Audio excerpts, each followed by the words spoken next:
Hey my champions, welcome back today. तो आज हम कंटिन्यू करने वाले हैं डायरेक्ट टैक्सेशन का एक इंपॉर्टेंट टॉपिक जो कि हमने स्टार्ट किया था, सोर्सेज ऑफ इनकम। अभी सोर्सेज ऑफ इनकम के ऑलरेडी 2 लेक्चर्स आ चुके हैं और ये वाला रहने वाला है थर्ड पार्ट। ठीक है, अब थर्ड पार्ट में हम क्या करने वाले हैं, क्वेश्चन सॉल्विंग करने वाले हैं। बेसिकली क्वेश्चन सॉल्विंग सेशन है ये। तो before starting with the questions मैं एक आपको फिर से क्विक रिवीजन दे देने वाला हूँ जो भी हमने थ्योरी पढ़ी थी। ऑल्दो हम पिछले 2 लेक्चर्स में पूरा अच्छे से डिटेल में कवर कर चुके हैं, बट जस्ट बिकॉज कि आपको इस सेशन में क्वेश्चन सॉल्व करना है तो एक शॉर्ट रिवीजन कर लेते हैं सो दैट आपको क्वेश्चन सॉल्विंग में हेल्प हो। So without wasting any time let's start with the topic guys.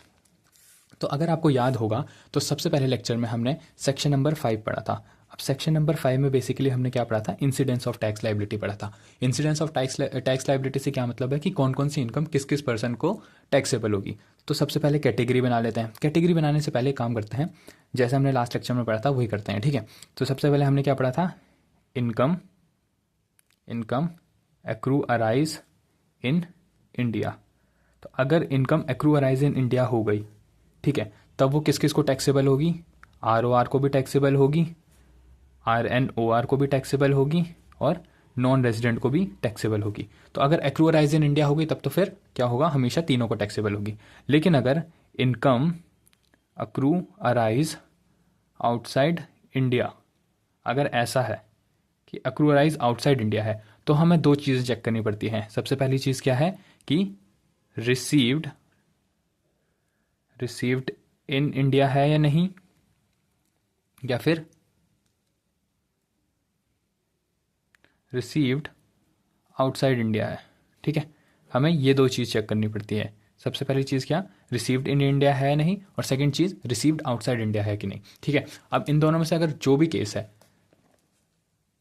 अब सपोज करो रिसीव्ड इन इंडिया है, अब रिसीव्ड इंडिया इन इंडिया है तो R O R, R N O R and non resident, इन तीनों को क्या होगी, टैक्सेबल हो जाएगी वो इनकम। लेकिन रिसीव्ड आउटसाइड इंडिया है तो इस केस में क्या हो जाता है guys, R O R taxable, non resident not taxable. अब जो आर एन ओ आर होता है उसके लिए क्या है, 2 केसेस में टैक्सेबल एंड अदर केसेस में नॉट टैक्सेबल। आई होप आपको ये चीज़ याद होगी।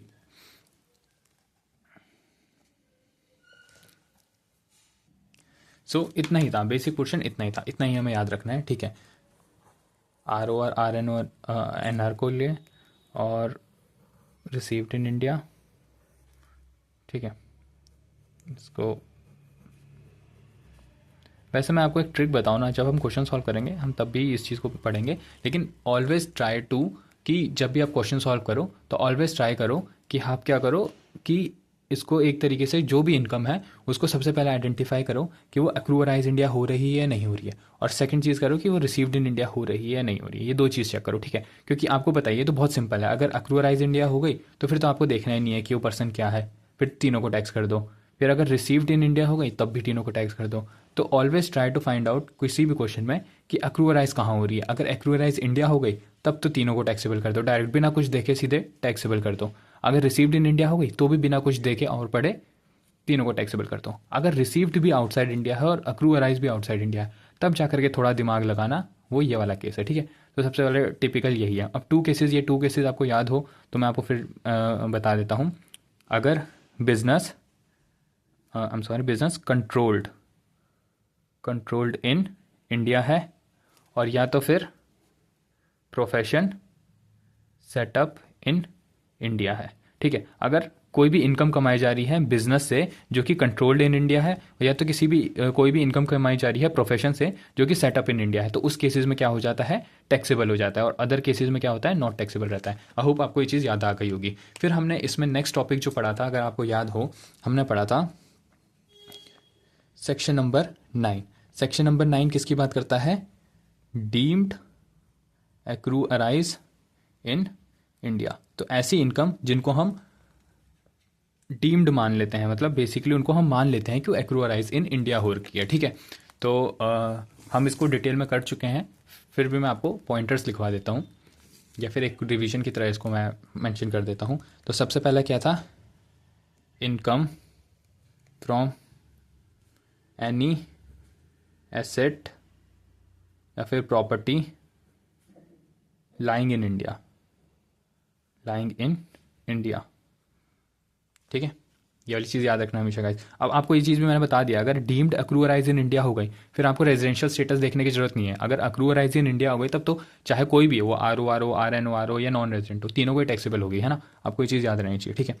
सेकेंड चीज़ क्या थी, डीम्ड अक्रूअराइज में डिविडेंड फ्रॉम इंडियन कंपनी। अब मैंने इसको आपको एक्स्ट्रा भी करवाया था, लेकिन वो क्वेश्चंस में ज़्यादातर नहीं आता है, बट आपको उसकी चीज़ को याद रख सकते हो, ठीक है।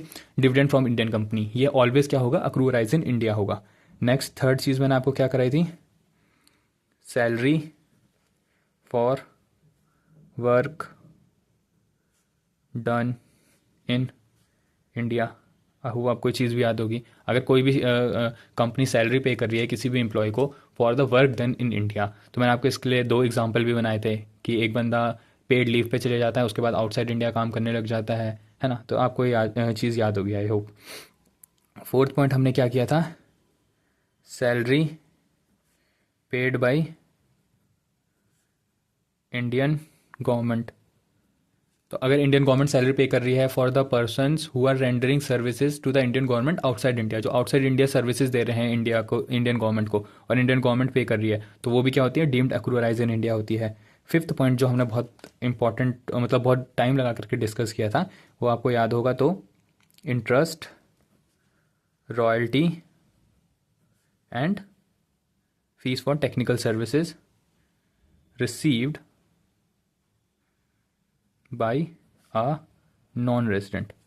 आई होप आपको चीज़ याद आ गई होगी, ठीक है। तो हमने इसको बहुत डिटेल में एक्सप्लेन किया था, ऑल्दो मैं फिर आपको कर देता हूँ कि अगर इंटरेस्ट, रॉयल्टी और FTS ये अगर इंडियन गवर्नमेंट पे कर रही है, इंडियन गवर्नमेंट पे कर रही है, तो ऑलवेज अक्रूअराइज इन इंडिया होगा।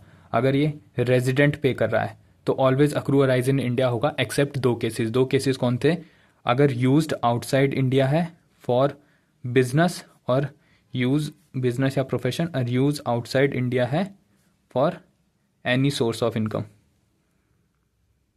अगर कोई भी सोर्स ऑफ इनकम को जनरेट करने के लिए यूज़ कर दिया है आउटसाइड इंडिया तो नहीं होगा। और एक क्या था, नॉन रेजिडेंट का था, अगर इंटरेस्ट, रॉयल्टी और FTS नॉन रेजिडेंट पे कर रहा है तो always deem to be accrue arise outside India होगा, लेकिन deem to accrue arise in India हो जाएगा एक्सेप्ट एक केस में। वैसे तो क्या होगा, ऑलवेज आउटसाइड इंडिया होगा, ठीक है ना। लेकिन एक केस में क्या हो जाता था, एक्रूराइज इन इंडिया हो जाता है अगर used in India for business, ठीक है। तो अगर बिजनेस के लिए यूज़ कर दिया हो तो क्या हो जाता था, उस केस में डीम्ड अक्रूअराइज इन इंडिया हो जाता था। आई होप आपको चीज़ भी याद आ गई होगी। फिर हमने इस चीज़ में पढ़ा था, सेक्शन नंबर 4 पढ़ा था हमने। सेक्शन नंबर 4 किसका पढ़ा था हमने, बिजनेस कनेक्शन को लेकर के पढ़ा था, बिजनेस कनेक्शन। अब बिजनेस कनेक्शन में हमने ये नहीं पढ़ा था कि क्या क्या चीज़ें बिजनेस कनेक्शन होती हैं, हमने इसका रिवर्सल पढ़ा था कि cases not treated as business connection. तो हमने ऐसे केसेस पढ़े थे जिनको हम बिजनेस कनेक्शन नहीं मानते हैं। सबसे पहला केस क्या था, collection of news and views जो कि शो करे जाते हैं आउटसाइड इंडिया। आई होप आपको चीज़ याद आ गई होगी। Second cheese, shooting of cinematography films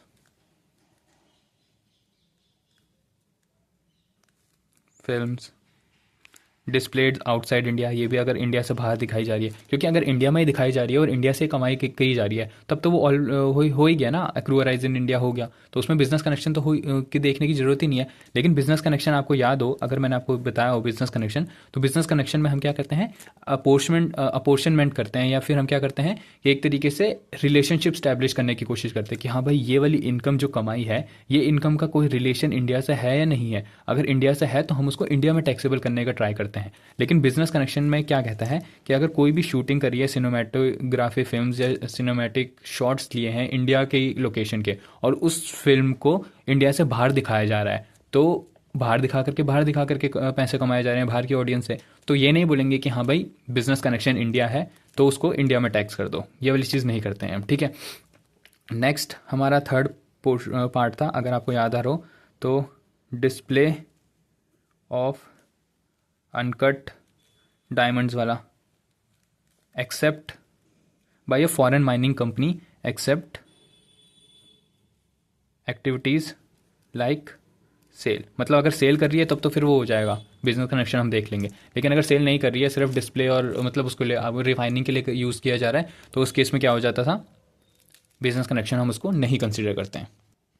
और एक लास्ट पार्ट था गाइज, याद नहीं आ रहा है, लास्ट पार्ट था, yes, purchase by a non resident for the purpose of export. अगर आपको याद हो, एक नॉन रेजिडेंट, मैंने इसका आपको एग्जांपल भी बना करके दिया था। एक बंदा क्या है, यूपी से लेदर खरीदता था, उसको चाइना एक्सपोर्ट करता था, है ना। तो जो उसने एक्सपोर्ट किया है, अगर उसने एक्सपोर्ट पर्पस के लिए खरीदा है इंडिया से, तो जो उसने एक्सपोर्ट वाली इनकम कमाई है, उस इनकम को इंडिया में बिजनेस कनेक्शन की तरह ऐसे स्टैब्लिश नहीं करते हैं, तो इंडिया में टैक्सेबल नहीं होता है। तो पूरी चैप्टर की थ्योरी यही थी गाइज। तो सारे क्वेश्चन बनेंगे। वैसे बिजनेस कनेक्शन से ज़्यादा क्वेश्चन आते नहीं है, बट आपको ये चीज़ याद होनी चाहिए, ठीक है। बिजनेस कनेक्शन के ये 4 पॉइंट याद होने चाहिए आपको। नेक्स्ट चीज़ हमने जो करी थी वो क्या करी थी, सेक्शन नंबर 9 करा था हमने। सेक्शन नंबर 9, इसमें भी ये 5 पॉइंट याद होने चाहिए, डीम्ड अक्रूअराइज इन इंडिया। और सबसे इंपॉर्टेंट चीज़ सेक्शन नंबर 5, जो कि ये है, आपको मैंने अब क्वेश्चन सॉल्विंग के लिए भी बता दिया। सबसे पहले आपको क्या आइडेंटिफाई करना है कि अक्रूअराइज इंडिया हो रहा है या नहीं हो रहा है। अगर नॉर्मली तरीके से नहीं हो रहा है तो आप देखो कि कहीं डीम्ड अक्रूअराइज इंडिया तो नहीं हो रहा है। अगर ये भी नहीं हो रहा है तो उसके बाद क्या चेक करोगे आप, उसके बाद चेक करोगे आप कि रिसीव्ड इन इंडिया है या नहीं है। अगर रिसीव्ड इन इंडिया हो गई या फिर अक्रूअराइज इन इंडिया वाला रिलेशन स्टैब्लिश हो गया इनकम को लेकर के, तो फिर डायरेक्ट आगे बिना कुछ सोचे समझे उसको क्या कर दो, तीनों में टैक्सेबल कर दो। लेकिन अगर रिसीव्ड आउटसाइड इंडिया हो गया तो फिर तो मैंने आपको बताया कि RNOR के लिए क्या हो जाता है, 3 केसेस हो जाते हैं, दो केसेस हो जाते हैं। इन 2 केसेस में क्या होता है कि हमें ये देखना पड़ता है, अगर ये सेटिस्फाई हो रहे हैं तो फिर टैक्सेबल इन इंडिया होता है, नॉन रेजिडेंट के लिए तो नहीं होता है ये, ठीक है। तो आई होप आपको चीज़ आ गई होगी समझ, ठीक है। ऑल्दो हम इसको डिटेल में कर चुके हैं। अब नेक्स्ट हम मूव फॉरवर्ड करते हैं गाइस वीडियो में क्वेश्चन सॉल्विंग के लिए। Here is your first question guys. तो फर्स्ट क्वेश्चन से हम स्टार्ट करते हैं। अब फर्स्ट क्वेश्चन क्या कहता है, इसको रीड करते हैं। मिस्टर प्रशांत, एज है इसकी 35 ईयर्स, ठीक है, 35 साल का है, is an Australian citizen who is settled in Australia and visit. अच्छा, इससे पहले क्वेश्चन स्टार्ट करने से पहले मैं आपको थोड़ा बहुत बता देता हूँ कि मैंने जो क्वेश्चन नोट डाउन किए हैं, सो दैट कि टाइम वेस्ट ना हो, इसलिए मैंने क्या किया, कुछ कुछ शॉर्ट फॉर्म्स यूज़ करी हैं, या फिर मैं शॉर्ट फॉर्म्स आंसर में भी यूज़ करूँगा। जैसे मैं आउटसाइड को ऐसे लिख लूँगा, आई एम सॉरी अगर फ्रेम में नहीं आ रहा तो, यस, आउटसाइड को मैं ऐसे लिख लूँगा, या फिर रिसीव्ड को REC लिख दूंगा मैं। तो आप इस चीज़ से समझ जाना है, जस्ट मैं इसके लिए कर रहा हूँ, आपको एक्सप्लेन करने के लिए कर रहा हूँ। आप एग्जाम में ये चीज़ मत ट्राई करना। और जैसे मैं हाउस प्रॉपर्टी को HP लिख दूंगा, ठीक है ना, तो एग्ज़ाम में ये चीज़ मत करके आना। और एग्ज़ाम में अगर आप ये सोच रहे हो कि इस तरीके से लिखा होगा, तो नहीं, एग्ज़ाम में प्रॉपर डिटेल में क्वेश्चन लिखे होते हैं। सो उस चीज़ को लेकर के ज़्यादा टेंशन मत लेना, ठीक है। So let's move the question guys. तो मिस्टर प्रशांत है एक, उसकी एज क्या है, 35 साल की है, तो 35 साल का है वो है एक ऑस्ट्रेलियन सिटीजन, ठीक है, ऑस्ट्रेलियन सिटीजन है। Who is settled in Australia, Australia में ही सेटल्ड है, एंड विजिट करता है India for 125 days in every financial year. Okay, तो वो हर साल कितना, 125 दिन इंडिया में रहने के लिए आता है।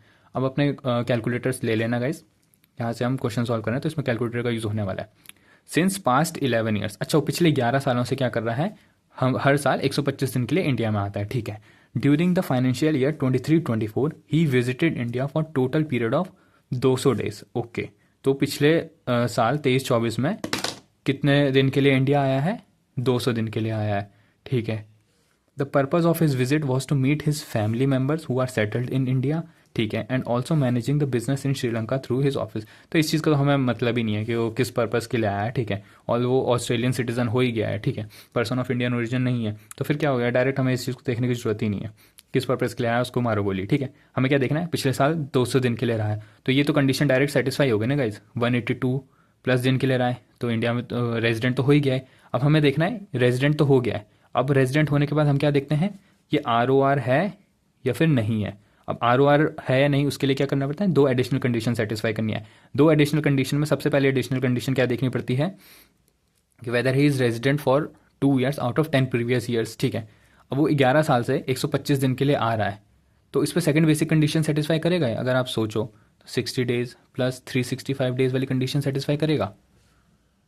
थोड़ा सोच करके देखो, 125 इंटू 4 करना, आई गेस कर तो रहा है ना। तो ये 10 सालों में 2 बार तो हो गए रेजिडेंट, मतलब बेसिकली 11 सालों में रेजिडेंट हो जाएगा ये, ठीक है ना। अब क्या है, एडिशनल कंडीशन देख लेते हैं हम। एडिशनल कंडीशन में नेक्स्ट एडिशनल कंडीशन क्या होती है कि उसका रेजिडेंशियल स्टे कितना होना चाहिए, 730 डेज होना चाहिए 7 सालों में। अब 7 सालों के लिए अब देखो 125 डेज है, वो एक साल में रह रहा है 125 डेज, तो 125 इंटू में 7 करोगे आप तो कितना आएगा है, 7 5 35 5 3 7 2 14 15 16 17 7 and 7 7, ठीक है।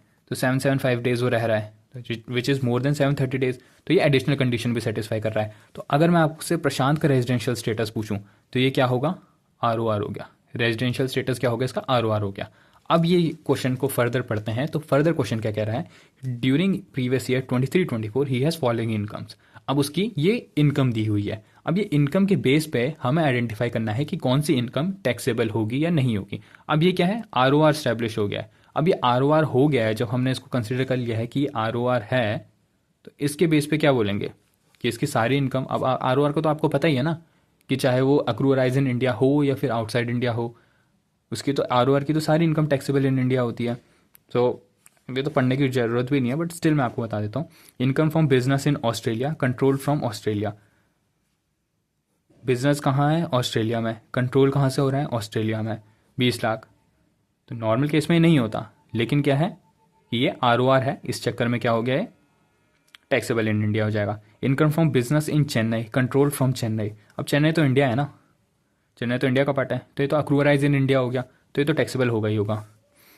ये है STCG। अब STCG आपको अगर नहीं पता है तो गाइज, ये वैसे पूरी फॉर्म फुल फॉर्म लिखी हुई थी। STG मतलब होता है शॉर्ट टर्म कैपिटल गेन। कोई भी कैपिटल एसेट को बेचने से जो आप गेन कमाते हो तो दैट इज़ कैपिटल गेन। अभी शॉर्ट टर्म है तो शॉर्ट टर्म मतलब कोई शॉर्ट टर्म कैपिटल एसेट बेची है तो उसको कमा करके शॉर्ट टर्म कैपिटल गेन हुआ है, ठीक है। ये पूरा लिखा होता है वैसे, short term capital gain on sale of shares of an Indian company. अब यहीं पर रुक जाओ, ये क्या है, इंडियन कंपनी है, इंडियन कंपनी के शेयर बेचे हैं, तो फिर तो देखने की जरूरत ही नहीं है कि कहाँ पर रिसीव हुई है या फिर ऑनलाइन बेचा है ऑस्ट्रेलिया से, ये तो देखने की जरूरत ही नहीं है। इंडियन कंपनी हो गया तो अक्रूअराइज हो गया इंडिया में, तो आगे पढ़ने की जरूरत ही नहीं है। अब ये क्या कह रहा है, रिसीव्ड इन ऑस्ट्रेलिया 50,000। अब रिसीव्ड इन ऑस्ट्रेलिया हमें क्या मतलब है, अक्रूअराइज तो इंडिया हो ही गया ना, तो ये क्या हो जाएगा, 50,000 इंडिया में टैक्सेबल हो जाएगा। Income from agriculture land in Australia received there and then bought India ₹2 lakh, ठीक है। अब ये क्या कह रहा है, received there and then bought to India. अब बॉट टू इंडिया का मतलब क्या है, रेमिटेड है, ये रेमिटेंस है।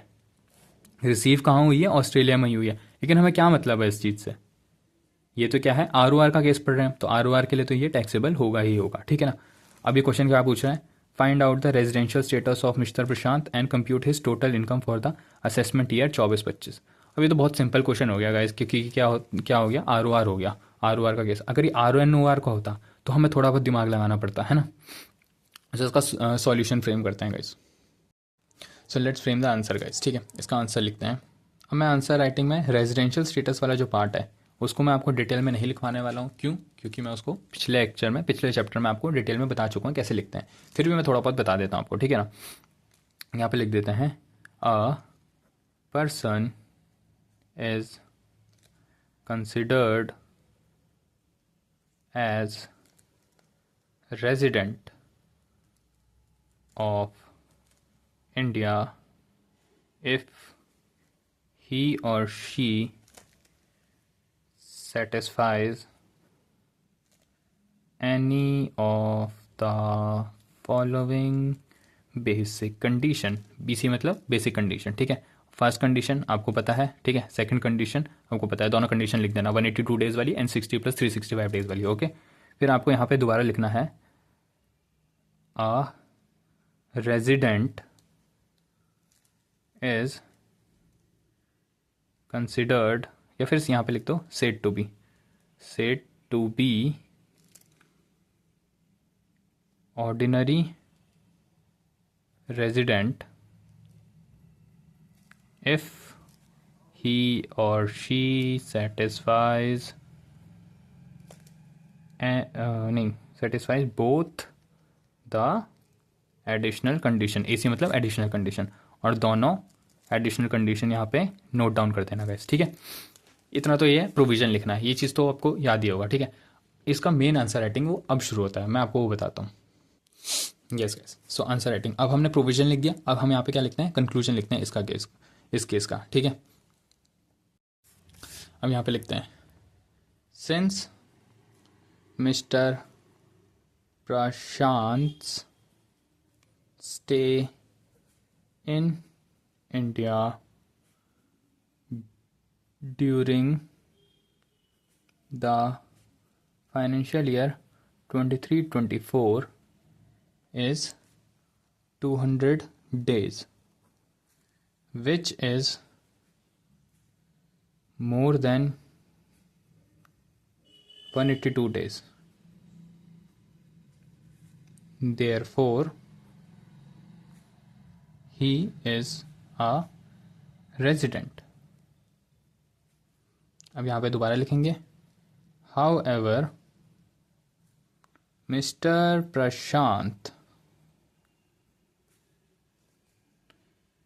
is a resident for 2 years out of 10 PYs, and his stay during 7 PYs is, कितना स्टे था उसका 7 PYs में, 125 डेज ईच था ना, है ना। तो 125 इंटू में 7 करें हम तो 875, तो 7 PYs इज 875 ईयर्स, ठीक है, 875 days. That is greater than 730 days, ठीक है। That is greater than 730 days. I hope आपको ये चीज़ शो हो गई होगी, 730 डेज लिखा हुआ है। Therefore mister However, Mr. Prashant is a resident for 2 years out of 10 PYs, and his stay during the 7 PYs is 875. That is more than 730 days. Therefore, Mr. Prashant is a ROR, resident and ordinary resident. ये आप इस चीज़ को पूरा लिख लेना, ठीक है। फिर हम यहाँ पे लिखेंगे, अलग से हेडिंग देंगे, टैक्सेबिलिटी ऑफ मिस्टर प्रशांत, या फिर आप इसको यहाँ पे लिख सकते हो GTI। GTI का मतलब होता है gross total income, gross total income of mister Prashant, gross total income of mister Prashant, taxable in India लिखते हैं उसको, ठीक है, टैक्सेबल इन इंडिया। बेसिकली अब हम क्या निकाल रहे हैं कि इंडिया में कितनी इनकम उसको टैक्सेबल होगी, तो इस चक्कर में इसको अलग से हेडिंग देनी है, ठीक है। ये अलग हेडिंग है गाइस, इसको पॉइंटर मत बनाना, ठीक है। अब यहाँ पे हम उसकी इनकम टैक्सेबल लिखते हैं, ठीक है। तो यहाँ पे लिखेंगे पर्टिकुलर एंड अमाउंट। अब फर्स्ट पॉइंट, ये आंसर राइटिंग सिखा रहा हूँ गाइस आपको। फर्स्ट पॉइंट क्या था, income from business in Australia, control from Australia, ठीक है। तो income from business in Australia controlled there, ठीक है। तो ऑल्दो ये क्या है, बिजनेस इन ऑस्ट्रेलिया है, तो एक्रूअराइज आउटसाइड इंडिया हो रहा है, कंट्रोल भी दे रहा है, और रिसीविंग के बारे में कोई हमें इन्फॉर्मेशन दी ही नहीं है, तो हम यही मानेंगे कि रिसीव्ड भी बाहर है। लेकिन ये क्या है, ROR है, मिस्टर प्रशांत क्या है, एक ROR है। तो एक ROR की सारी इनकम क्या होती है, कहीं से भी कमा कर क्या है, टैक्सेबल इन इंडिया होती है, ठीक है। तो इस चीज़ को हम यहाँ पे लिखेंगे, कितना कमा रहा था, 2 लाख, यस 20 लाख कमा रहा था, सॉरी 20 लाख, ठीक है। सेकंड पॉइंट, वैसे आप यहाँ पे भी लिख सकते हो रीज़न इसका कि ये इसको टैक्सेबल क्यों हो रहा है, क्यों, क्योंकि मिस्टर प्रशांत जो है एक ROR है, एंड ROR की सारी इनकम टैक्सेबल इन इंडिया होती है। तो हम क्या करेंगे क्योंकि ये इसके सारे पॉइंट्स में ये लिखना है हमें, तो हम क्या है एक लास्ट में नोट डाल करके लिख देंगे कि since Mister Prashant is a ROR, therefore all the income earn by him whether it is from India और outside India, it should be taxable in India, ठीक है। वो नोट में अलग से लिखवा दूंगा आपको, बट फिलहाल अलग अलग हर पॉइंट के नीचे क्या लिखना है उस चीज़ को, है ना। तो इसलिए हम पहले सारे पॉइंटर्स लिख देते हैं। अब बेसिकली जो पूरा क्वेश्चन था ना, वो यहाँ पे आपको कॉपी करना है। यहाँ पे आपको क्या लिखना है, सेकंड पॉइंट था income from business in Sri Lanka control from Chennai, income from business इन, अच्छा मैंने क्वेश्चन आपको लास्ट टाइम उसमें गलत लिखवा दिया था, मैंने आपको लिखाया था income from business in Chennai and control from Chennai, है ना। तो आप इसको क्वेश्चन को मॉडिफाई कर लेना, income from business in Sri Lanka है ये, ठीक है। मैंने अभी अभी बुक चेक करी है, तो income from business in Sri Lanka controlled from India, ठीक है। ये कितना था, 16 लाख रुपए। ये चीज़ भी टैक्सेबल हो जाएगी। Third point, short term capital gain, पूरा लिखना, एसटीजी मत लिखना। Short term capital gain on sale of share of Indian company. ये तो इतना ही बहुत है कि इंडियन कंपनी है। तो ये कितना था, 50,000 रुपये। ये भी टैक्सेबल इन इंडिया होगा। एंड फोर्थ पॉइंट जो था हमारा वो था agriculture income from agriculture land. इसको ऐसे लिख दो, income from agriculture land in Australia received there. Received भी वही हुई है, लेकिन ये क्या हो गया, टैक्सेबल। मैं बहुत शॉर्ट में लिखा रहा हूँ ये पॉइंट्स, एक्चुअल में आपको पूरे पूरे पॉइंट्स लिखने हैं, ठीक है। अब इसका टोटल कर दो, कितना है, 20 lakh plus 16 lakh plus 50,000 plus 2 lakh, ठीक है। टोटल कितना आता है, 38,50,000। 38,50,000 ये आ गई ग्रॉस टोटल इनकम। अब यहाँ पे एक नोट लिखेंगे हम, बड़ा बड़ा note. Since Mister Prashant is a resident and ordinary resident, ठीक है, ROR, resident and ordinary resident, therefore all the incomes earned by him, whether from India or outside India, it shall be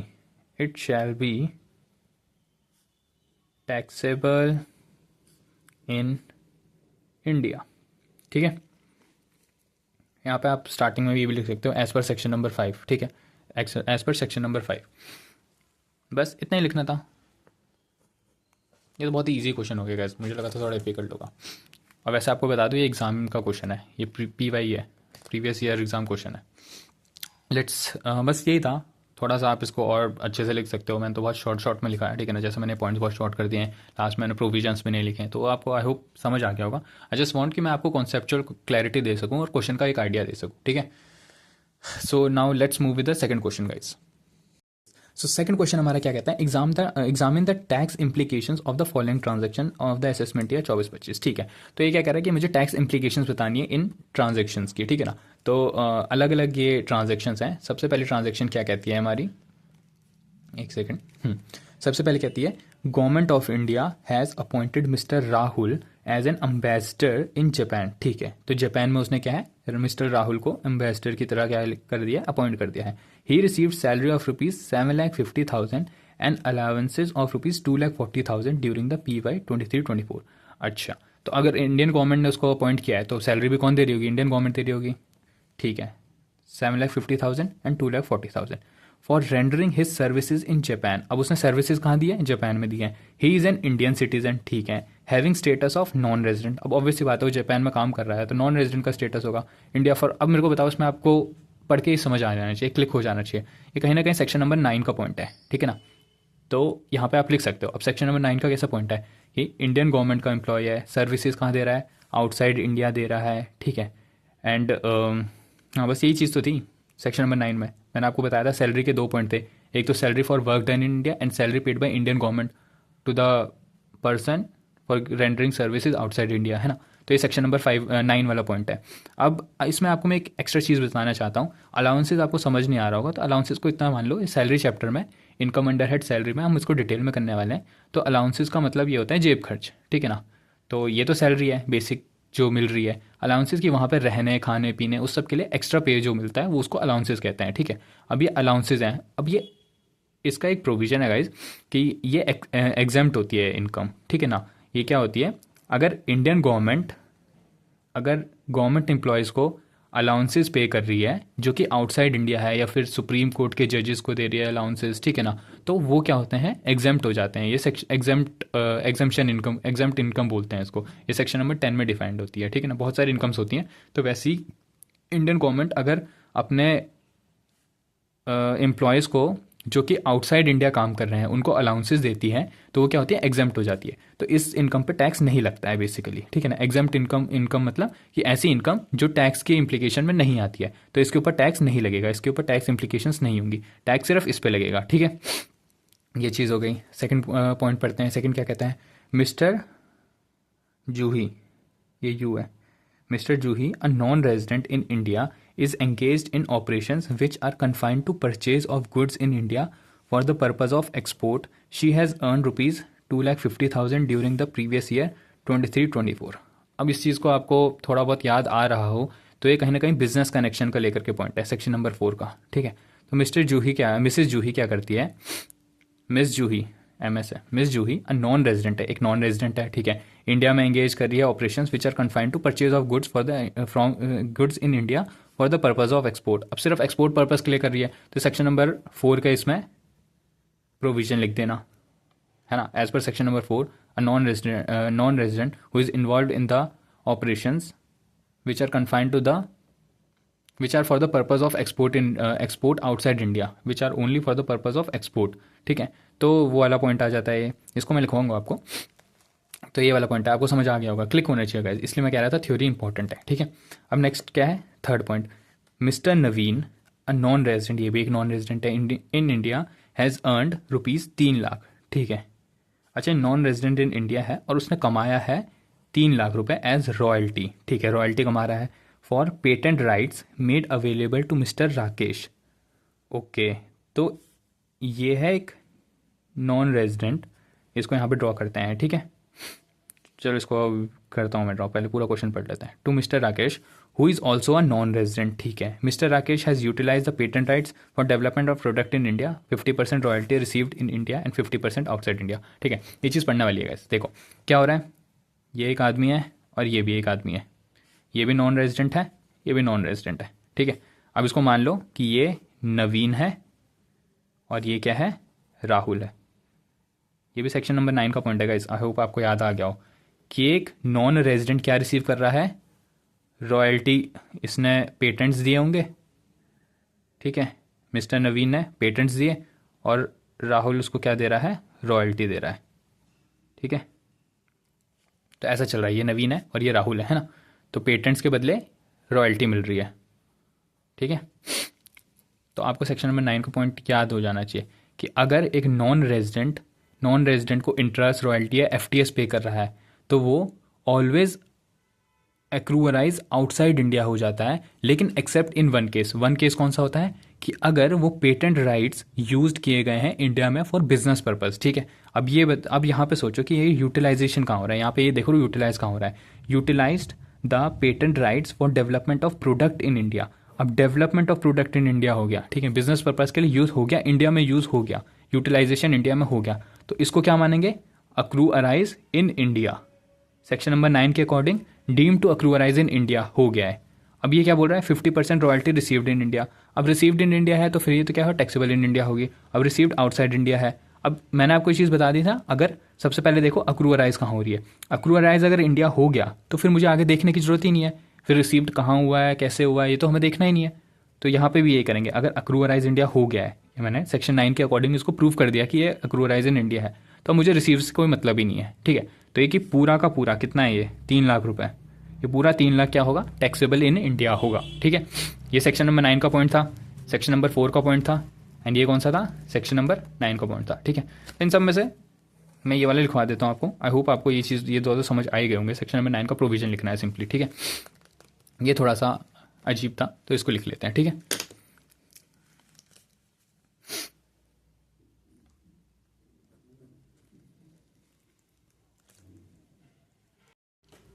यहाँ पे लिखेंगे as per section number 4 purchase of goods purchase of goods by non resident from India, purchase of goods from India, हाँ from India लिख लेते हैं, ठीक है, from India by a non resident for the purpose of export is not considered as business connection in India। अब यहाँ पे provision लिख दिया, अब यहाँ पे केस को एक्सप्लेन कर देंगे। Since miss Juhi a non resident is engaged in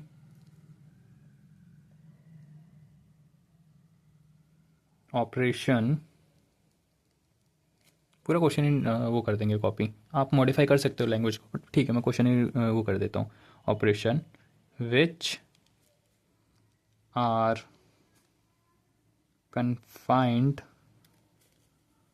to purchase of goods for the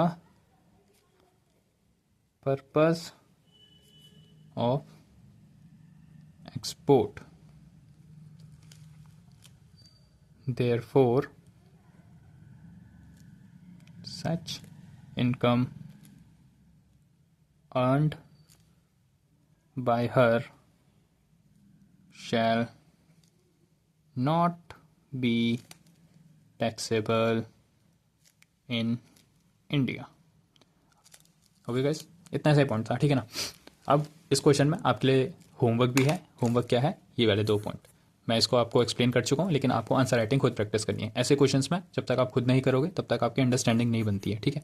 तो खुद इस चीज़ को आप प्रैक्टिस करने वाले इन दोनों को। अगर नहीं आता है समझ, आपको सॉल्यूशन चाहिए तो एक बार कमेंट कर देना please, I will make sure कि मैं आपको इसका आंसर वहाँ पे दे दूँ। Now let's move with the third question guys. So guys अब करते हैं नेक्स्ट क्वेश्चन। अब नेक्स्ट क्वेश्चन क्या कहता है हमारा, इसको रीड करते हैं सबसे पहले। Following are transactions of mister Kiran Kumar a resident but not ordinary resident. तो ये क्या है, एक RNOR है, ओके। कंप्यूट GTI यानी ग्रॉस टोटल इनकम निकालनी है उसकी फॉर असेसमेंट ईयर 23-24, ठीक है, असेसमेंट है 23-24 किलो उसकी वो निकालनी है। तो ये पॉइंट्स दे रखे हैं हमें, इसके बेस में हमें उसकी GTI निकालनी है। Income from agriculture in Sri Lanka, okay, received in Sri Lanka subsequently remitted to India, ठीक है। तो अब ये क्या है, ये इनकम कमा रहा है किससे, श्रीलंका से। ये क्या है, आउटसाइड इंडिया है, ठीक है।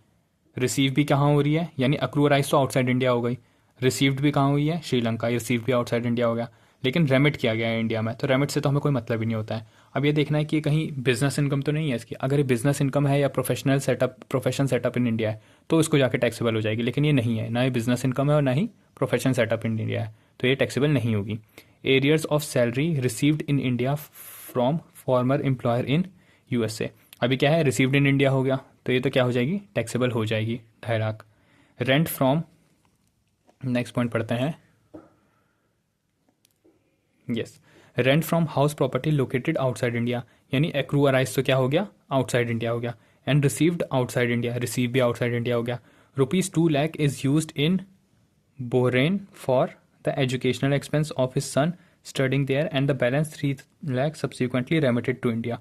अब उसने कहाँ एक्सपेंडिचर किया है उस चीज़ से हमें मतलब नहीं है, कहाँ उसने फिर उसके बाद रेमिट कर दिया इस चीज़ से भी हमें मतलब नहीं है। हमें सिर्फ ये देखना होता है एक्रूअराइज कहाँ हुआ है और रिसीव कहाँ हुआ है। तो एक्रूअराइज भी आउटसाइड इंडिया है, रिसीव भी आउटसाइड इंडिया है, तो ये भी टैक्सेबल नहीं होगी उसको इंडिया में, ठीक है।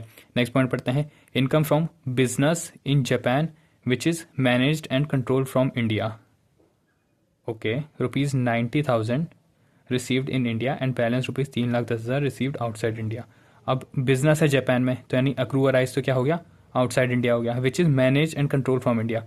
अब manage and control from India आ गया है ना। रिसीविंग के बारे में कुछ दिया नहीं हुआ है, रिसीविंग के बारे में वैसे दिया हुआ है ये रहा ब्रैकेट में, लेकिन यहाँ जाने से पहले अगर मैं ये देख लूँ, ये क्या है, कंट्रोल फ्रॉम इंडिया है, तो ये एक बिजनेस इनकम है एंड कंट्रोल फ्रॉम इंडिया है ना। तो ये देखो, ये 90,000 जो है ये तो रिसीव्ड इन इंडिया, ये तो होगा ही होगा उसको टैक्सेबल। जो बचा 3,10,000 है, ये क्या हुआ है, ये आउटसाइड इंडिया रिसीव हुआ है। तो अगर आपको याद हो, जो हमने सेक्शन नंबर 5 पढ़ा था, उसमें हमने क्या पढ़ा था, RNOR के लिए अगर एक्रूअराइज भी आउटसाइड इंडिया हो जाए एंड रिसीव भी आउटसाइड इंडिया हो जाए, तो सिर्फ दो इनकम, एक बिजनेस इनकम और एक प्रोफेशन इनकम। बिजनेस अगर कंट्रोल फ्रॉम इंडिया हो या प्रोफेशन सेटअप इन इंडिया हो, तो ये दो इनकम क्या हो जाती है, उसको टैक्सेबल हो जाती है। अब ये क्या है, कंट्रोल फ्रॉम इंडिया है और बिजनेस है, तो ये क्या है, जो बचा हुआ 3,10,000 है, ये भी टैक्सेबल हो जाएगा। यानी कि पूरा 4,10,000 उसको क्या होगा, टैक्सेबल होगा। अब इसका एक आंसर राइटिंग का एक फॉर्मेट है, वो आपको सिखा देता हूँ। उसके बाद you are good to go, आप खुद भी क्वेश्चन कर सकते हो, ठीक है। सो इसका आंसर लिखते हैं अब। यस, यहाँ पे लिखेंगे particular and this is amount लिख लो यहाँ पे, क्योंकि एक ही पर्सन है, RNOR का निकालना है, दैट्स वाई यहाँ पे सिर्फ अमाउंट लिख रहे हैं। यस, सबसे पहला पॉइंट क्या है, यहाँ पे सीरियल नंबर भी डाल सकते हो आप वैसे, उसका एक कॉलम बना देना। फर्स्ट पॉइंट क्या था, income from agriculture in Sri Lanka received there, तो ये तो नहीं होगा टैक्सेबल। यहाँ पे आप रीज़न लिखना चाहो तो लिख सकते हो, एक्रूअराइज भी आउटसाइड इंडिया एंड रिसीव भी आउटसाइड इंडिया है, ठीक है। Second point, arrears of salary received in India. अब रिसीव्ड इन इंडिया हो गया, तो यहीं पे इसको क्या कर देंगे, टैक्सेबल कर देंगे, 2,50,000। थर्ड पॉइंट क्या था, rent from house property located, या हाउस प्रॉपर्टी है HP, house property located outside India and received there, received there, तो ये भी टैक्सेबल नहीं होगा। फोर्थ पॉइंट क्या था, इनकम फ्रॉम बिजनेस, पूरा नहीं लिख रहा हूँ, आप लिख रहे हो ना, business in Japan controlled from India, तो ये तो टैक्सेबल हो जाएगा। यानी उसकी ग्रॉस टोटल इनकम क्या होगी, GTI, इसको प्लस कर देंगे, 4 और 2 6 लाख, 4 लाख ही लिखा है ना मैंने, 40 लाख लिख दिया है मैंने, 6,50,000। ओके गाइस, इतना सिंपल था, बस यही फॉर्मेट याद रखना है, ठीक है। अब एक अच्छा क्वेश्चन कराने वाला हूँ आपको, उस चीज़ पे फोकस करना है। नेक्स्ट क्वेश्चन पे चलते हैं अब। तो हमारा नेक्स्ट क्वेश्चन इसको ध्यान से पढ़ना, this is going to be a very big question, और इसी में आपके काफ़ी कॉन्सेप्ट जो है रिवाइज भी हो जाएंगे। क्वेश्चन स्टार्ट करते हैं। कंप्यूट द GTI, हमें ग्रॉस टोटल इनकम निकालनी है in the hands of individual, किसी एक इंडिविजुअल की, इफ़ ही इज़, अब हमें तीनों केसेस बताने, एक या तो वो पर्सन ROR है, एक बार वो RNOR है और एक NR है, ठीक है। तो हमें बताना है कि तीनों के लिए क्या क्या टैक्सेबल होगा या नहीं होगा। क्वेश्चन रीड करते हैं अब। यस, सबसे पहला पॉइंट क्या है, interest from German derivative bonds, ठीक है। अब यहीं पे रुक जाऊँ, जर्मन डेरिवेटिव बॉन्ड्स है, यानी ये क्या है, अक्रूअराइज क्या है, आउटसाइड इंडिया है, क्योंकि जर्मन बॉन्ड्स है ना। फिर देखो रिसीव कहीं तो नहीं है, ये कह रहा है 1/3 received in India, 1/3 received in India यानी 21,000 का जो थर्ड पार्ट है, 1/3 पार्ट, यानी कि 7,000 जो है वो रिसीव इन इंडिया हो गया है। तो अगर मैं बात करूँ ROR, RNOR and non resident की, तो इस 21,000 में से 7,000 तो तीनों को टैक्सेबल हो जाएगा, है ना। 7,000 तो तीनों को टैक्सेबल हो जाएगा, क्यों, क्योंकि ये क्या है, रिसीव्ड इन इंडिया है। बचा हुआ 7,000 में से 21,000 में से 7,000 गया, जो कि होता है 14,000। अब ये 14,000 क्या है, रिसीव्ड आउटसाइड इंडिया है, तो ROR को तो 14,000 होगा ही होगा, RNOR को नहीं होगा एंड नॉन रेजिडेंट को भी नहीं होगा, क्यों, क्योंकि एक्रूअराइज आउटसाइड इंडिया है। तो RNOR को तो एक ही कंडीशन पे होता है ना, अगर इनकम बिजनेस इनकम हो, control from India and profession setup in India, है ना। तो ये चीज़ आपको आई होप याद आ गई होगी। देखो पहले पॉइंट कितना प्यारा था, है ना। अब नेक्स्ट पॉइंट पे चलते हैं, income from agricultural land situated in Malaysia. अब यहीं पर रुक जाओ, मलेशिया में, मलेशिया की लैंड है, यानी एक्रूअराइज क्या है, आउटसाइड इंडिया है। अब थोड़ा देखो, रिसीव तो लिखा है कहीं, रेमिटेड टू इंडिया। अब रेमिटेड मैंने आपको पहले पढ़ाया हुआ है, रेमिटेड और रिसीव दोनों इक्वल नहीं होते हैं, तो रिसीव के बारे में कुछ इन्फॉर्मेशन नहीं है, यानी साइलेंट केस है, तो हम अजम्पशन मानेंगे कि रिसीव भी कहाँ हुई है, मलेशिया में हुई है। अब रेमिटेड से हमें कोई मतलब नहीं होता है, ये चीज़ याद रखना। अब रेमिटेड रिसीव्ड भी बाहर है, तो ये कौन सा केस हो गया, एक्रूअराइज आउटसाइड इंडिया, रिसीव्ड भी आउटसाइड इंडिया, एग्रीकल्चर लैंड है, ये बिजनेस एक्टिविटी भी नहीं है, तो आर को तो टैक्सेबल होगी, आर को नहीं होगी, एंड नॉन रेजिडेंट को भी नहीं होगी। Income from business in Dubai, ठीक है, दुबई पे रुक जाओ, ये क्या है, एक्रूअराइज आउटसाइड इंडिया है, control from India, and 20,000 received in India, ये भी बहुत प्यारा पॉइंट है। अब 75,000 में से 20,000 तो इंडिया में रिसीव हुआ नहीं, यानी कि 20,000, 20,000 और 20,000, ये तो रिसीव वाला पार्ट है, तो तीनों को इंडिया में टैक्सेबल हो जाएगा। इसमें से बचा 55,000, ये 55,000 किस किस को टैक्सेबल होगा, आर को तो ग्लोबल इनकम टैक्सेबल होती है, आपको ये चीज़ पता ही होगी, आर तो कहीं से भी कमाए उसको इंडिया में टैक्स देना पड़ता है। अब आर के लिए, नॉन रेजिडेंट के लिए तो नहीं होगा, क्यों, क्योंकि 55,000 एक्रूराइज भी बाहर हुआ है एंड रिसीव्ड भी बाहर हुआ है, तो नॉन रेजिडेंट को नहीं होगी। आर को चेक करने के लिए देखना पड़ेगा कि ये इनकम कहीं बिजनेस इनकम तो नहीं है, या कोई इनकम प्रोफेशनल इनकम तो नहीं है, ये ऐसी बिजनेस इनकम है, और बिजनेस क्या होना चाहिए, कंट्रोल फ्रॉम इंडिया होना चाहिए, कंट्रोल फ्रॉम इंडिया भी है, तो ये 55 आर को भी क्या हो जाएगी, टैक्सेबल हो जाएगी। नेक्स्ट पॉइंट आ जाता है fourth point, profit from business इन मुंबई। अब यहीं पर रुक जाओ, मुंबई पे है, ये तो एक्रूअराइज इन इंडिया हो गया, तो यहीं पे इसको तीनों को टैक्सेबल कर दो। आई होप आपको ये चीज़ समझ आ रही होगी गाइज, क्वेश्चन में ऐसी मार्किंग करते चलना। अब ये क्या है, next question, next point, interest receive from mister Ashok, एक एनआरआई है यानी नॉन रेजिडेंट इंडिविजुअल है, on loan provided to him for the business in India. Okay, business in India के लिए है, लोन प्रोवाइड किया था। अब ये सेक्शन 9 वाला पॉइंट है, अगर आपको याद आ रहा हो तो सेक्शन नंबर 9 वाला पॉइंट है। अगर हम अज्यूम करके चलते हैं एक, अब ये क्या है, देखो इंटरेस्ट रिसीव कर रहा है, कौन रिसीव कर रहा है, एक आर रिसीव कर रहा है, तो अगर एक आर रिसीव कर रहा है तो ये तो टैक्सेबल होगा ही होगा उसको, ठीक है। नेक्स्ट पॉइंट क्या है, एक ये आर है, आपको डिटेल में समझाता हूँ, और एक नॉन रेजिडेंट है, ठीक है। तो इन दोनों के केस में देखना है हमें कि ये 35,000 उसको टैक्सेबल होगा या नहीं होगा। अब सबसे पहले एक नॉन रेजिडेंट वाला केस लेके देखते हैं। तो ये क्या है, इंटरेस्ट रिसीव किससे हो रहा है, एक एनआरआई से हो रहा है, यानी नॉन रेजिडेंट से हो रहा है। तो एक नॉन रेजिडेंट दूसरे नॉन रेजिडेंट को क्या दे रहा है, इंटरेस्ट पे कर रहा है। तो ये सेक्शन नंबर 9 वाला पॉइंट है, याद आ रहा होगा आपको, नॉन रेजिडेंट, ये वही वाला पॉइंट है, इंटरेस्ट रॉयल्टी एंड एफटीएस वाला पॉइंट है, और बदला में इसने इसको लोन दिया होगा। अब नॉन रेजिडेंट के लिए लोन टैक्सेबल कब होता है, always deem to accrue or arise outside India, except एक केस में कि अगर हमने जो लोन है वो यूज़ किया हो किसके लिए, फॉर बिजनेस इन इंडिया। अब ये लोन किसके लिए यूज़ किया है, फॉर बिजनेस इन इंडिया, तो यानी नॉन रेजिडेंट के लिए भी क्या हो जाएगा, टैक्सेबल हो जाएगा। अब मैंने आपको ये चीज़ तो बता दी आर एंड एनआर के लिए। अब क्या है, हमें पॉइंट देखना है आर के लिए। अब आर के लिए आपको पता है सेक्शन नंबर 9 में आर के लिए कोई पॉइंट नहीं है ऐसा, ठीक है ना, non resident to non resident वाला केस था, या Indian government to non resident था, या फिर रेजिडेंट टू नॉन रेजिडेंट था, है ना। तो इसमें उसके लिए कोई प्रोविजन नहीं है आर के लिए। अब अगर इसको आप थोड़ा ध्यान से देखो तो ये क्या है, सेक्शन नंबर 5 में क्या लिखा हुआ है कि एक आर के लिए एक्रूअराइज इन इंडिया वो टैक्सेबल होता है, एक्रूअराइज outside India but received in India वो टैक्सेबल होता है, एक्रूअराइज outside India received outside India लेकिन बिजनेस इनकम इन इंडिया और प्रोफेशन सेटअप इन इंडिया, ये दो इनकम क्या हो जाती हैं उसके लिए टैक्सेबल हो जाती है। अब जो ये मिस्टर अशोक है, अब देखा जाए तो जो ये आर है इसने लोन दिया, ये इसकी बिजनेस एक्टिविटी है तो है नहीं, तो इसलिए तो टैक्सेबल नहीं होगा। लेकिन अगर आप ध्यान से देखो तो मिस्टर अशोक जो है ये है तो नॉन रेजिडेंट, लेकिन ये क्या है, बिजनेस कर रहा है इंडिया में, तो ये अज्यूम कर लिया जाएगा कि ये इंटरेस्ट जो है इसने इस बिजनेस से करके कमाया है, ये बिजनेस करके इसने इंटरेस्ट कमाया, तो ये अक्रूअराइज क्या हो जाएगा, इन इंडिया हो जाएगा। You getting it. तो बस यही प्रोविजन है कि ये एक्रूअराइज इन इंडिया हो जाएगा, इस वजह से ये आर के लिए भी क्या हो जाएगा, टैक्सेबल हो जाएगा। अब एक्रूअराइज इन इंडिया हो गया तो इस वजह से क्या होता है, तीनों को टैक्सेबल हो गया। नेक्स्ट पॉइंट है dividend from brown limited Indian company.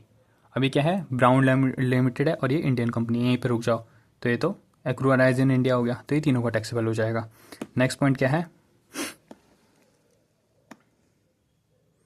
Yes, profit from business in Canada controlled from Mumbai, 60% of the profit deposited in a bank in Canada and 40% remitted to India. अब रेमिटेड से कोई हमें हमदर्दी नहीं है, कोई भी सिंपैथी नहीं है, तो हम इसको इग्नोर करेंगे। Profit from business in Canada, एक्रूअराइज क्या हो गया, आउटसाइड इंडिया हो गया, कंट्रोल्ड क्या है, मुंबई से कंट्रोल किया गया है, तो आर को तो टैक्सेबल होगा ही होगा। नॉन रेजिडेंट को टैक्सेबल होगा, नॉन रेजिडेंट को तो नहीं होगा, क्योंकि रिसीव भी कहाँ हुआ है, कनाडा में ही हुआ है। अब आर के लिए टैक्सेबल होगा, क्यों, क्योंकि कंट्रोल फ्रॉम मुंबई है। आई होप ये चीज़ आपको समझ आ गई होगी। नेक्स्ट क्या है 8 point, amount received from non resident individual for the use of know how for the business in Singapore. अब आपको ये चीज़ समझ आ जानी चाहिए क्या है, एक सेक्शन नंबर 9 वाली इनकम है, यह है FTS वाला पॉइंट। तो ROR को तो टैक्सेबल होगा ही, नॉन रेजिडेंट को टैक्सेबल नहीं होगा। क्यों नहीं होगा? क्योंकि बिजनेस कहाँ है, सिंगापुर में। और RONOR के लिए भी ये टैक्सेबल नहीं होगा। क्यों?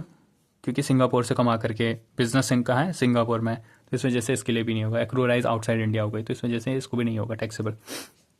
नेक्स्ट पॉइंट है dividend receive from foreign company in India. अब इन इंडिया में रिसीव हुआ है, यानी रिसीव्ड इन इंडिया है, तो तीनों को टैक्सेबल हो जाएगा। अब ये थोड़ा अच्छा वाला पॉइंट है, ये चीज़ आप थोड़ा याद रखना। Past year untaxed income brought into India. अब जो पास्ट ईयर अनटैक्सड इनकम है ना, ये किसी को भी टैक्सेबल नहीं होता है। ये अलग सा एक एक्सेप्शनल पॉइंट है, इस चीज़ को याद रखना। सिर्फ ये इनकम है जो ROR को भी टैक्सेबल नहीं होती है। कोई भी पास्ट इनकम जो ब्रॉट इनटू इंडिया हो, या फिर एक तरीके से brought into India is remitted to India, है ना, तो ये किसी को भी टैक्सेबल नहीं होती है। ये चीज़ याद रखना, ये पास्ट ईयर इनकम है। तो इस चीज़ को तीनों के लिए क्या करेंगे, साइड रखेंगे। अब इसका सॉल्यूशन बनाते हैं गाइस। तो सबसे पहले आपको ऐसा एक फॉर्मेट बना लेना है, serial number, particular, ROR, RNOR and non rest, ठीक है। अब इसके बाद सारे पॉइंट्स जो हैं सीरियल नंबर के अकॉर्डिंग आपको क्वेश्चन वो करना है, कॉपी पेस्ट करना है बेसिकली। तो interest from German derivative, half short form में लिखूंगा सो दैट जल्दी हो जाए। जर्मन डेरिवेटिव बॉन्ड, अब आपको पता था ये 1/3 रिसीव इन इंडिया है, तो 7,000 तो तीनों को टैक्सेबल होगा। बचा हुआ 14,000, इसको यहाँ पे ऐसे लिख सकते हो, received in India and received outside India, है ना। तो रिसीव्ड इन इंडिया में ये 7,000 लिखना, और रिसीव आउटसाइड इंडिया में इसको 14,000। ROR को तो सारा टैक्सेबल होता है, इसको टैक्सेबल नहीं होगा, इसको टैक्सेबल नहीं होगा। सेकंड पॉइंट लिखते हैं income from agriculture in Malaysia, उसमें से क्या था, रिसीव्ड इन, इसमें रिसीव्ड इन इंडिया वाला पॉइंट नहीं था। आई होप आपने क्वेश्चन नोट डाउन कर लिया होगा, ठीक है ना। तो इसमें रिसीव वाला नहीं था, इसमें रेमिटेड वाला पॉइंट था। तो मलेशिया से 51,000 जो कमाया है वो तो इसको टैक्सेबल होगा ही, इसको नहीं होगा टैक्सेबल, एंड इसको भी नहीं होगा टैक्सेबल। इस पर ऐसे डैश डाल देते हैं। थर्ड पॉइंट है हमारा, थर्ड पॉइंट क्या था, income from business in Dubai control from India. इसमें से क्या था, रिसीव्ड इन इंडिया, ये वाला पोर्शन अलग था, एंड रिसीव्ड आउटसाइड इंडिया। तो ये 75,000 था टोटल, 75,000 में से 20,000 रिसीव्ड इन इंडिया है, तो ये तो तीनों को टैक्सेबल हो जाएगा। और जो 55,000 है वो ROR को भी टैक्सेबल होगा एंड RNOR को भी टैक्सेबल होगा, लेकिन इसको नहीं होगा। कंट्रोल फ्रॉम इंडिया हो गया ना, इस वजह से RNOR को भी टैक्सेबल हो गया। नेक्स्ट क्या था, फोर्थ पॉइंट था प्रॉफिट फ्रॉम बिजनेस इन मुंबई, ठीक है। अब इसमें कंट्रोल वाला पॉइंट था वो आपको पूरा लिखना है, लेकिन मुंबई में आ गया है, अक्रूराइज इन इंडिया हो गया, तो इस वजह से मैं इसको यहीं पे टैक्सेबल कर दे रहा हूँ। 1,75,000, 1,75,000। मैं आपको जैसे एक फॉर्मेट सिखा रहा हूँ, बाकी आई होप आप इतने स्मार्ट तो हो ही, अब इंटरमीडिएट के बच्चे हो, कैसे लिखना है आंसर, कंप्लीट कैसे करना है वो चीज़ तो आपको आती है। फिफ्थ पॉइंट क्या था, इंटरेस्ट फ्रॉम, ये टिपिकल पॉइंट था गाइस, इस चीज़ को याद रखना। मिस्टर अशोक, ठीक है, एक NRI था on loan for business in India. ये चीज़ यहाँ पे थोड़ा सोचने वाली थी आपको, मैंने लास्ट टाइम भी आपको बता दिया था क्वेश्चन में कि बिजनेस इन इंडिया के लिए इसने क्या किया है, लोन रेज किया था। तो एक्रूअराइज क्या हो जाएगा, ये जो इंटरेस्ट है ये एक्रूअराइज इन इंडिया हो जाएगा। दैट्स वाई हम इसको क्या कर रहे हैं, तीनों को टैक्सेबल कर रहे हैं। और वो ना भी देखे तो सेक्शन नंबर 9 से नॉन रेजिडेंट को तो टैक्सेबल हो ही जाएगा, क्योंकि बिजनेस इन इंडिया है ना। तो ये चीज़ भी याद रखनी है। बस RNOR वाला पॉइंट थोड़ा सा अच्छा था, उस चीज़ पे फोकस रखना। कितना अमाउंट था, 35,000 and 35,000। Sixth point, dividend from brown limited. ये एक इंडियन कंपनी थी, तो ये तो क्या हो जाएगा, तीनों को टैक्सेबल हो जाएगा एक्रूराइज इन इंडिया होकर के 30,000, 30,000 एंड 30,000। सेवन्थ पॉइंट क्या है, profit from business in Canada control from Mumbai. Profit from business in Canada control from Mumbai. अब इसके आगे भी पॉइंट था, कुछ चीज़ लिखने की जरूरत नहीं है, आप लिखना चाहो तो लिख सकते हो, बट ये ROR का तो पूरा टैक्सेबल होगा, इसको भी टैक्सेबल होगा, लेकिन इसको टैक्सेबल नहीं होगा। क्यों, ये मैं आपको एक्सप्लेन कर चुका हूँ ऑलरेडी। अब है हमारा नेक्स्ट 8th पॉइंट। तो 8th पॉइंट कौन सा था, amount received from NRI for use of know how business in Singapore. अब बिजनेस इन सिंगापुर है, यानी सिंगापुर से ये इनकम जनरेट हुई है। कितनी इनकम थी, ये 8 लाख थी, तो ROR को तो टैक्सेबल होगी, इन दोनों को नहीं होगी। 9th, dividend from Indian company, Indian company से रिसीव हो रहा है। आई एम सॉरी, ये वाला पॉइंट था dividend from foreign company, foreign company and received in India था, 25,000 था।